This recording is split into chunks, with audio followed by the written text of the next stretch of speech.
नमस्कार, मैं Sumant. Welcome to Kalpavriksha IAS. Session 12 है ये डेली एमसीक्यू सीरीज़ का यूपीएससी प्रीलिम्स 2023 के लिए। चलिए, अपना जो पहला क्वेश्चन है वो देखते हैं। टेलीग्राम का लिंक डिस्क्रिप्शन में दिया हुआ है, उसको ज्वाइन कर सकते हैं आप। डेली एमसीक्यूज़ आपके लिए आता है। सवाल है कि ब्रह्मपुत्रा की कौन सी ट्रिब्यूटरी हैं जो आपको ऊपर दी गई हैं जो इंडिया में मर्ज होती हैं। ब्रह्मपुत्रा जो है वो कई सारे कंट्रीज से होकर के गुजरती हैं, तो इंडिया में ब्रह्मपुत्रा से कौन कौन सी ट्रिब्यूटरीज मर्ज होती हैं। मानस, सुबनसिरी, तीस्ता। यहाँ पे जो मानस है और सुबनसिरी है यही केवल इंडिया में मर्ज होती हैं। तीस्ता बांग्लादेश में मर्ज होती हैं। तो आपने थर्ड को एलिमिनेट कर दिया, केवल 1 और 2 करेक्ट है, इसीलिए ए आपका करेक्ट आंसर हो गया। अच्छा, ये तो सिंपल सी बात थी कि कौन सी ट्रिब्यूटरी मर्ज होती है इंडिया में। अगर आपसे पूछे कि कौन कौन सी ट्रिब्यूटरीज हैं ब्रह्मपुत्रा की, तो यहाँ पर देखिए, एक तो आपका हो गया मानस, एक हो गया तीस्ता, फिर है सुबनसिरी, ठीक है ना, लोहित, दिबांग, ये सभी ट्रिब्यूटरीज हैं। ठीक है। जो बराक है वो ब्रह्मपुत्रा की डायरेक्ट ट्रिब्यूटरी नहीं है। बराक पहले जाकर के मिलता है पद्मा में, ठीक है ना। तो यहां पर आपका जो मानस है, सुबनसिरी है, ये करेक्ट हो गया। अगला क्वेश्चन है, डेमोक्रेसी एक गवर्नमेंट है किस तरह का। यहां पर रूलर्स को लोग इलेक्ट करते हैं, बिल्कुल सही बात, पहला करेक्ट है। इलेक्शंस जो होते हैं वो फ्री एंड फेयर होते हैं। Where those currently in power have fair chance of losing, बिल्कुल। हमारे यहाँ जो पार्टी इन पावर है और जो पार्टी इन अपोजिशन है, मतलब अगर आइडियल कंडीशन लो, अगर ये करप्शन वगैरह ना देखो कि गवर्नमेंट जो पार्टी इन पावर है वो रिसोर्सेज को मिसयूज़ कर रही है, तो हार भी तो सकती है ना। जो सरकार चल रही है वो पार्टी हार भी तो सकती है ना। तो वही कह रहा है कि हाँ, बिल्कुल हार सकती है। हर एडल्ट सिटीजन को एक वोट दिया गया है और हर वोट का एक ही वैल्यू है, इक्वल वैल्यू है, बिल्कुल सही बात है। Government rules within limit set by constitutional law and citizens right. Citizen को फंडामेंटल राइट दिया गया है पार्ट 3 में, और कॉन्स्टिट्यूशन हमारे गवर्नमेंट के पावर को लिमिट करता है। कॉन्स्टिट्यूशनलिज्म का मतलब ही होता है लिमिटेड गवर्नमेंट, लिमिटेड गवर्नमेंट, ठीक है ना। तो हाँ, बिल्कुल सही बात, गवर्नमेंट लिमिटेड जो राइट्स हैं वही उसको यूज़ करते हुए अपना काम करती है, रूल करती है। तो यहाँ पर चारों बातें डेमोक्रेसी के बारे में करेक्ट है। D is the correct answer. आपकी क्लास 11th की एक एनसीईआरटी है, पॉलिटिकल थ्योरी, वहाँ से ये जो क्वेश्चन है वो फ्रेम किया गया है।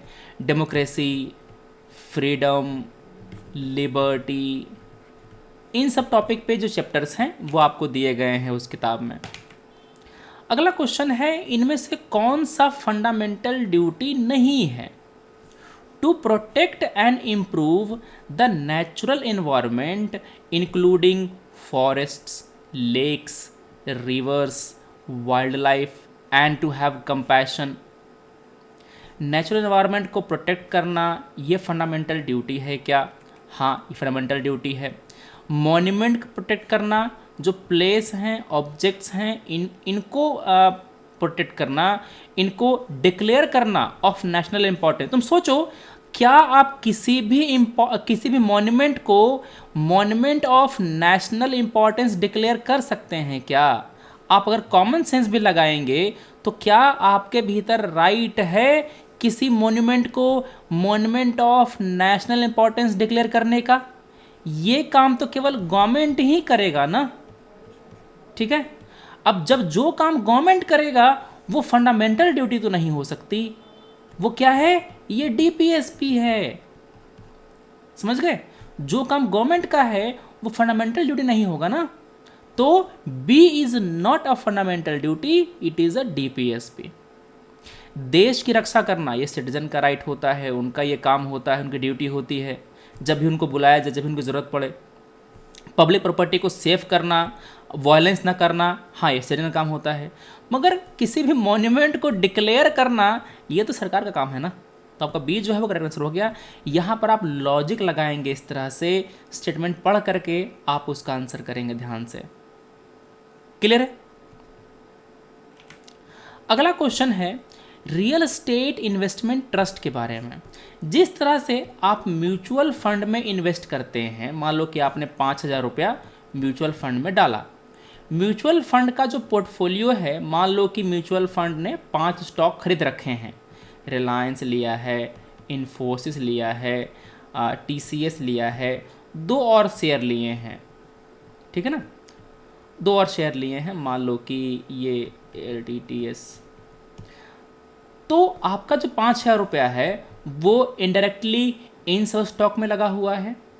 वैसे ही रियल एस्टेट इन्वेस्टमेंट ट्रस्ट एक म्यूचुअल फंड की तरह होता है, जहां पर आप जो पैसे डालते हैं ना, मान लो कि आपने 5,000 रुपये इसमें डाल दिया, तो ये जो ट्रस्ट होता है आपके 5,000 रुपये को जा करके किसी मॉल में इन्वेस्ट कर देगा, किसी दूसरे इंफ्रास्ट्रक्चर में इन्वेस्ट कर देगा, ठीक है ना।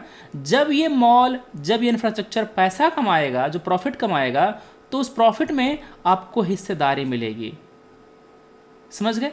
इसको हम कहते हैं रियल एस्टेट इन्वेस्टमेंट ट्रस्ट। तो यहां पर इन्वेस्टमेंट किया जाता है income generating real estate assets में। इनको स्टॉक एक्सचेंज पे ट्रेड भी कर सकते हैं। REIT में FDI अलाउड नहीं है।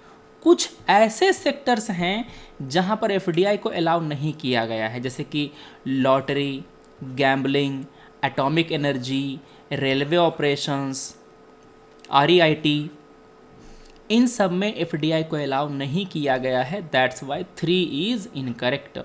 बाकी 1 और 2 करेक्ट है। That's why A is the correct answer. अगला क्वेश्चन है हुट्टी और रामगिरी के बारे में। हुट्टी कर्नाटका में है, रामगिरी आंध्र प्रदेश में है। ये क्या हैं? ये गोल्ड फील्ड्स हैं, ये सोने की खादान हैं। देखो, हुट्टी और कोलार ये कर्नाटका में है, रामगिरी आंध्र प्रदेश में है। ये दोनों गोल्ड फील्ड हैं। एंथ्रासाइट गोल्ड फील्ड एक ही जगह है भारत में, वो है जम्मू एंड कश्मीर। समझ गए बात? जो यूरेनियम डिपॉजिट है ये आपको झारखंड के जो इलाके हैं वहाँ पर देखने को मिलता है।